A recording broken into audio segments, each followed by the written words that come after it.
Ainda não era o fim. O cheiro de mofo e desespero era um novo perfume de Arthur, não o aroma de charutos cubanos de uísque envelhecido que um dia preencheu suas mansões. Agora, em vez de vistas panorâmicas do oceano, seus olhos encontravam o teto descascado de um quarto alugado, onde a única luz vinha de uma lâmpada solitária e bruxuleante. Arthur, o magnata que um dia teve um mundo aos seus pés, estava reduzido a um vulto trêmulo, a cada fibra de seu ser clamando pela próxima dose. Seus dedos finos, antes acostumados a assinar contratos milionários, agora tremiam incontrolavelmente. Como ele, o homem que construiu um império do nada, chegou a este ponto?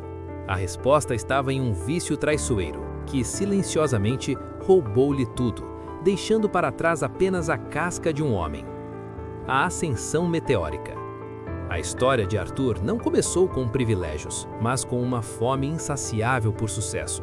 Filho de imigrantes, ele aprendeu cedo o valor do trabalho duro e da astúcia. Começou com um pequeno negócio de importação e exportação, trabalhando 18 horas por dia, dormindo poucas. Sua mente era um turbilhão de ideias inovadoras, e sua capacidade de identificar oportunidades onde outros viam apenas obstáculos era lendária. Ele era um negociador implacável, um visionário que transformava riscos em lucros exponenciais. Em menos de 2 décadas, Arthur se tornou um nome respeitado no cenário empresarial global. Sua fortuna era medida em bilhões, suas empresas empregavam milhares e sua influência se estendia por continentes. Sua vida era um espetáculo de opulência.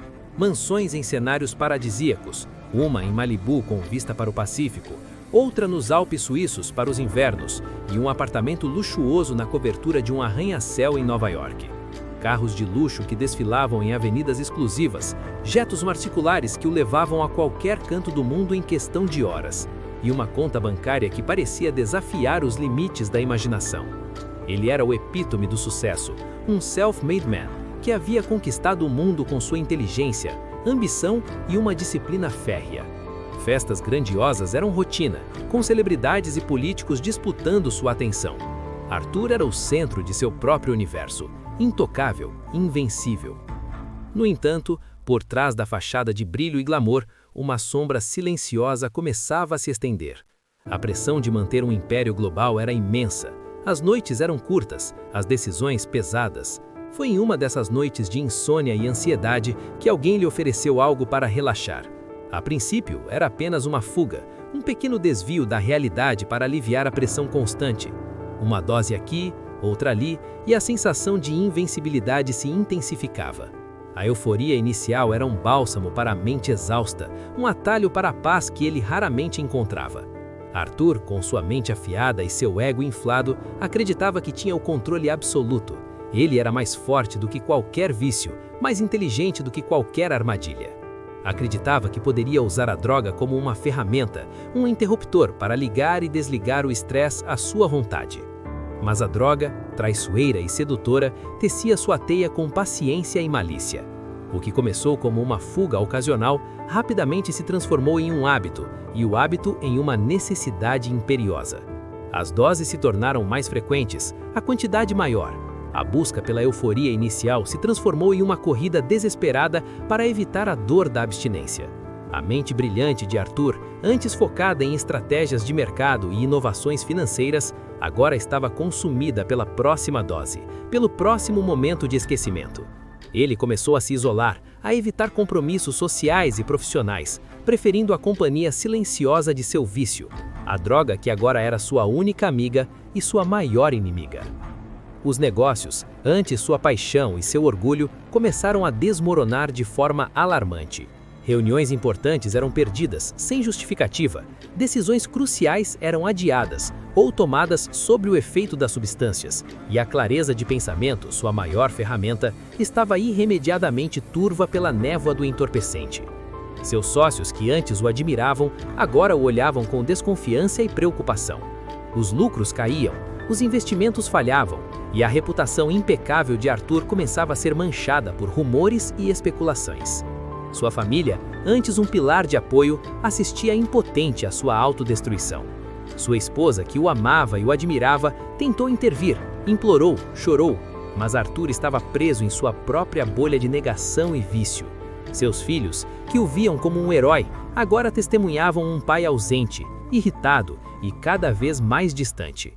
O homem vibrante e determinado dava lugar a uma figura pálida e esquiva, cujos olhos, antes cheios de vida e ambição, agora carregavam o peso de um segredo sombrio, de uma culpa avassaladora e de uma profunda desesperança. A fortuna, que parecia inesgotável, começou a escorrer como areia entre os dedos. Investimentos mal feitos, decisões financeiras desastrosas e principalmente os gastos exorbitantes para sustentar o vício, que se tornava cada vez mais caro e exigente, levaram-no à beira do abismo financeiro. As mansões foram vendidas uma a uma, os carros de luxo desapareceram de sua garagem e os jetos particulares foram leiloados.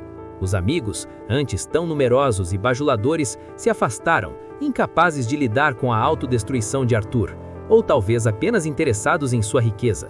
Ele se viu sozinho, em um apartamento modesto, com apenas as lembranças de um passado glorioso e a companhia constante de seu algoz, a droga, que agora era sua única amiga e sua maior inimiga. O desespero era um companheiro fiel, uma sombra constante que o seguia por todos os cantos. A cada dia, a realidade de sua queda se tornava mais brutal e inegável. A vergonha de suas ações, o arrependimento pelas oportunidades perdidas e a dor física e emocional da abstinência eram sentimentos que o consumiam por inteiro. Ele olhava para o espelho e não reconhecia o homem que via. O reflexo era de um estranho, um fantasma do que ele um dia foi. A vida, antes um banquete, agora era um deserto árido e sem fim. Pensamentos sombrios começaram a rondar sua mente, questionando o sentido de tudo, a validade de sua existência. Mas em meio à escuridão mais profunda, quando tudo parecia perdido e sem solução, um pequeno lampejo de esperança surgiu. Uma voz interior, fraca mas persistente, sussurrava que ainda havia uma chance, que a história de Arthur não precisava terminar ali, naquele abismo de desespero.